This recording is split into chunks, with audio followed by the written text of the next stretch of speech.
जो सिंगण को 10 ग्राम हमते लेवो बहुत इनाम। सिंगण खून माफ हम दिनों जित लब्बै तित मारै तीनों। लूट कूट उहदी माफ करी लिख तुम्हारी है ये खरी। ये क्यों लिखा खान बहादुर जकरिया खान ने?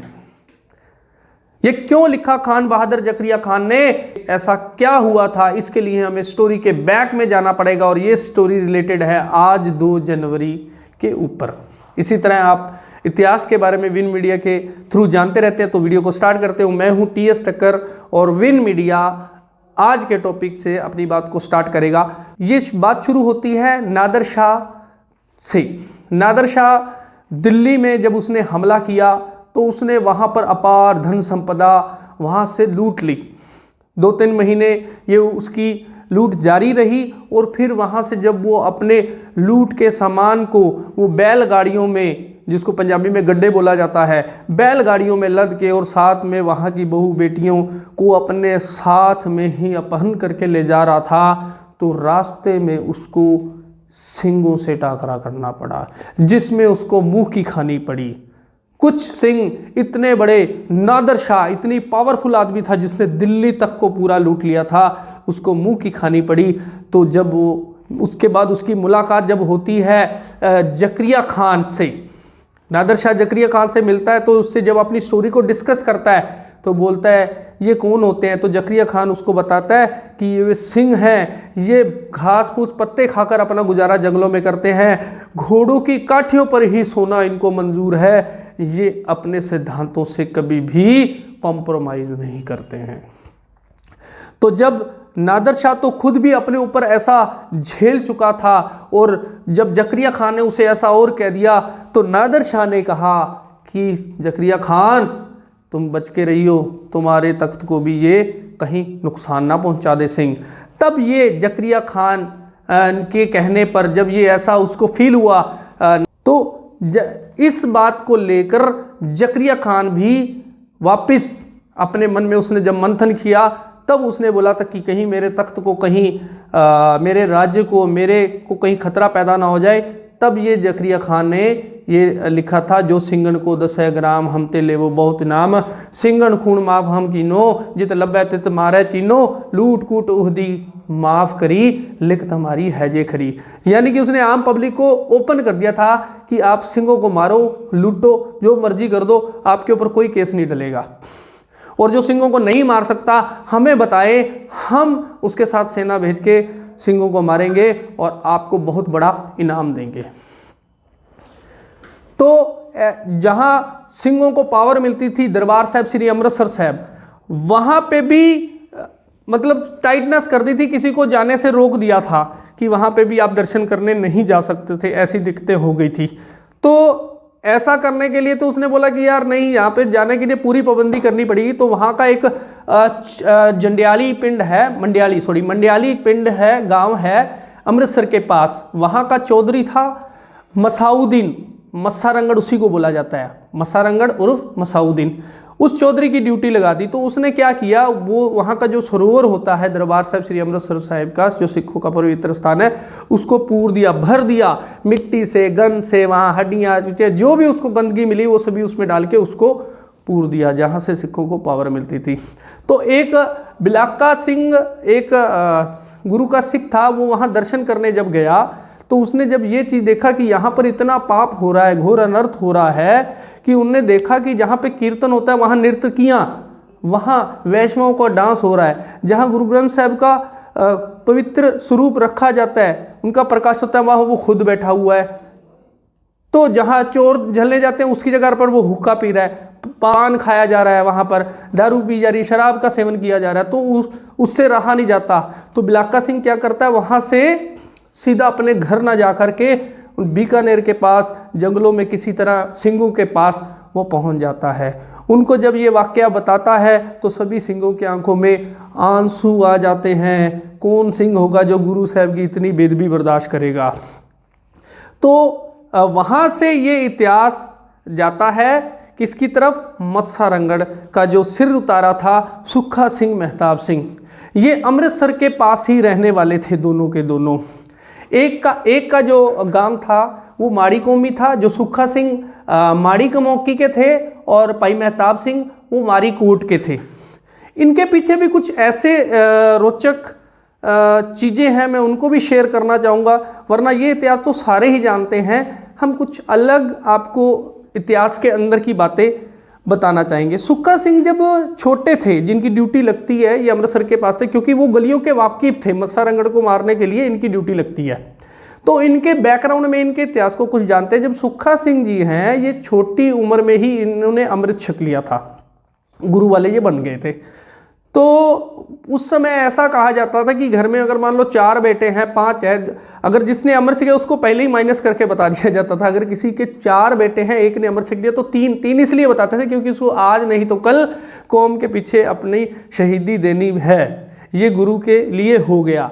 तो ऐसा था उस ज़माने में। तो छोटी ही उम्र में सुक्खा सिंह ने जो अमृत पान कर लिया था, अमृत छक लिया था, तो एक बार इसके जो माँ बाप थे वो डर गए थे कि अब ये भी गुरु के लेखे में चला जाएगा हमारा। तो उसने एक बार जब सो रहा था तो उसके केस काट दिए थे, उसके कत्ल, केस को काटना को हम केस को कत्ल कर देना बोलते हैं। तो उसके केस जब कत्ल कर दी, जब उसकी जाग खुली, जब उसने देखा कि अपने मेरे सर पे मेरे केस नहीं है, बाल नहीं है, केसों को बाल बोला जाता है, तो वो बहुत रोने लगे। और गाँव के बाहर में एक कुआं था, उस कुआं में उन्होंने छलांग लगा दी। और भगवान ने, गुरुजी ने सुक्खा सिंह से ऐसी सेवा लेनी थी, इसलिए वो वहाँ पे उस समय पानी कुएं में कम था, उसके कुछ चोटें आई लेकिन जान नहीं गई। लेकिन वो कुएं से बाहर आने के लिए तैयार नहीं था। सारे गांव वाले, उसके माँ बाप बोल रहे थे ठीक है हम तुम्हें दोबारा अमृत छका देंगे, तुम आ जाओ बाहर। कहते नहीं, एक सियाने बुजुर्ग आदमी ने बोला कि सिंह लोग जिन्होंने अमृत छका वो ऐसे ही अपनी जान नहीं देते, तुम जान ही देना चाहते हो तो अपने सिख पंथ के लिए दो। तो वो बाहर आए तो उसको दोबारा अमृत छकाया गया। सुक्खा सिंह जी के अलावा मेहताब सिंह जी हैं, उनकी भी एक रोचक कहानी इसके साथ जुड़ी हुई है। मतलब ये रियल स्टोरी है, ये 17वीं शताब्दी की मैं बात कर रहा हूँ। नत्थू खैरा एक हिंदू परिवार से हुए थे, उनके साथ इसका मेल खाता है। मेहताब सिंह जी जब उनका बच्चा 1 साल का था तो मेहताब सिंह की वाइफ अकाल चलाना कर दी थी, यानी कि परलोक सिधार गई थी, यानी कि जिसको बोलते हैं उनकी डेथ हो गई थी। तो जब 1 साल का बच्चा था तो उन्होंने बोला कि मेहताब सिंह मैंने अमृत छका, मैंने तो अपना जीवन अब गुरु को देना है या मैं घर पे ही रहूं। तो उन्होंने एक डिसाइड किया, सुबह अमृत वेले सारी रात वो सो नहीं पाए, सुबह 5 बजे उठते हैं और कहते कि मैंने तो अपना जीवन अब गुरु जी को देना है, तो वो जंगलों में जाकर रहेंगे। अब उस समय सिखों की ऐसी ही, मतलब कि मुगल जो उस समय मुगल थे, तो इनका ऐसा सिखों के ऊपर तशद्दुद चल रहा था, तो सिखों को इस तरह से रहना पड़ता था। ये रियल स्टोरी है, कोई बनावटी नहीं है। और उसके बाद क्या होता है कि वो सुबह 5 बजे उठते हैं और उनका एक बहुत क्लोज फ्रेंड होता है नत्थू खैरा, उसके पास वो जाते हैं कि जैसे अपने फ्रेंड को हम बोलते हैं ना कि ओ नथया, पंजाबी में बोलते हैं ओ नथया मेरी एक बात मानना। तो उसने नत्थू खैरा जी को अपनी बात बताई कि मैं अब गुरु के लड़ लगने वाला हूँ, गुरु के साथ मुझे जंगलों में जाना, मेरा 1 साल का बच्चा है, मैं तुझे ये अपने जिगर का टुकड़ा तुम्हें सौंप के जा रहा हूँ, तुम क्या इसका ध्यान रखोगे। उसने बोला यार क्या दोस्ती की बात कर रहे हो, मैं इसको पूरा ध्यान। कहता तुम हिंदू हो, तुम किस केसों को कत्ल करते हो, पर लेकिन मेरे बच्चे के कभी केस मत काटना। तो उसने बोला कैसी बात है, मैं इसको पूरा रखूँगा। तो नत्थू खैरा ने अपने परिवार को भी निछावर कर दिया, अपने फ़र्ज़ को पहले रखा और उसके साथ पूरी उसकी हिफाजत करी। उसी की पीढ़ी में आगे रतन सिंह भंगू हुए हैं, जिन्होंने पंथ प्रकाश की रचना करी। और उसी में आगे जाके सुबेग सिंह जो हुए, जनरल सुबेग सिंह, जिन्होंने मौजूदा उस समय की सरकार से टाकरा ले लिया था। जब 84 के जब हुआ था ब्लू स्टार ऑपरेशन, उसमें सरकार के खिलाफ अपना जज्बा को दिखाया था जनरल सुबेग सिंह ने, वो हुए हैं जनरल सुबेग सिंह। तो जब मैं वापस उस पॉइंट पे पहुंचता हूँ, ये उनका मतलब कि जो सुक्खा सिंह और मेहताब सिंह है, ये उनकी अपनी स्टोरी है। यानी कि नत्थू खैरा जी ने हमें इतिहास को ये 2 रत्न दिए हैं, हमें उनका भी ऋणी रहना चाहिए। इसलिए बोलते हैं कि सिख हिंदू सिख 9 मास का रिश्ता है। मेरे कुछ वीडियोज़ ऐसे आते हैं कि जिसमें गुरु ग्रंथ साहिब जी ने कुछ ऐसा कहा है कि वो हिंदू वीरों को चुभ जाता है, उनको लगता है कि यह मेरे ऊपर तंज कसा जा रहा है। वो तंज नहीं है, एक्चुअल में जो सही मीनिंग था ना, वो मीनिंग निकल के कहीं से आ ही नहीं पा रहा था। कुछ लोगों ने चीज़ों को अपने हिसाब से, अंधविश्वास के हिसाब से तोड़ मरोड़ दिया, जिससे ये सिद्धांतक गैप बन गया। तो खैर, मेरा आज का पॉइंट ये नहीं है, मैं दोबारा अपने उसी टॉपिक पर आता हूँ, 2 जनवरी वाले। तो सुक्खा सिंह महताब सिंह की ड्यूटी लग जाती है कि तुम्हें मत्सा रंगड़ को ख़त्म करना है। तो मत्सा रंगड़ और सुक्खा ये क्या करते हैं, ठिकरियाँ भर लेते हैं, टुकड़े टुकड़े छोटे छोटे करके 2 बोरे भर लेते हैं। और वहाँ जब चले जाते हैं दरबार साहब के बाहर, तो उनके वहाँ जो दरबारी बाहर होते हैं उनको बोलते हैं कि हमारा कुछ, हम इलाके के चौधरी हैं और हमें यहाँ पर कुछ उनको अपना कर्ज उतारना है, पैसा देना है, मैं हमें वो देने आया। तो वो देखा कि इतना भरे हुए हैं, तो अंदर चले जाते हैं।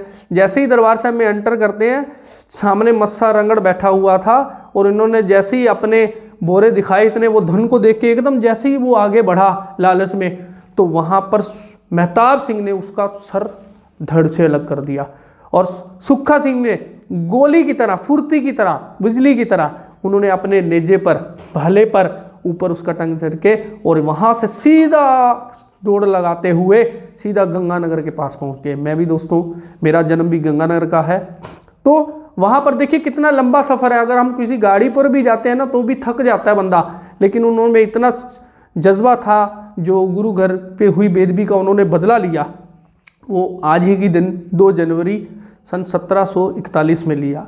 तो इसी तरह के जो रोचक चीज़ें हैं, जो इसी तरह के जो सिख इतिहास में बैक टू बैक जाके हम इसको लाने की कोशिश करके हम कई सोर्सेज से इसका अध्ययन करते हैं, और उस अध्ययन करते समय सबके अपने अपने डेटाबेस होते हैं, उसमें कुछ गलती अगर मेरे से हुई तो उसके लिए मैं क्षमा चाहता हूँ। और इस तरह के वीडियो आपके साथ हम लाते रहेंगे और मिलते रहेंगे विन मीडिया। तब तक के लिए आपके नमस्कार, इजाज़त चाहता है। वाहिगुरु जी का खालसा, वाहिगुरु जी की फतेह। सत श्री अकाल।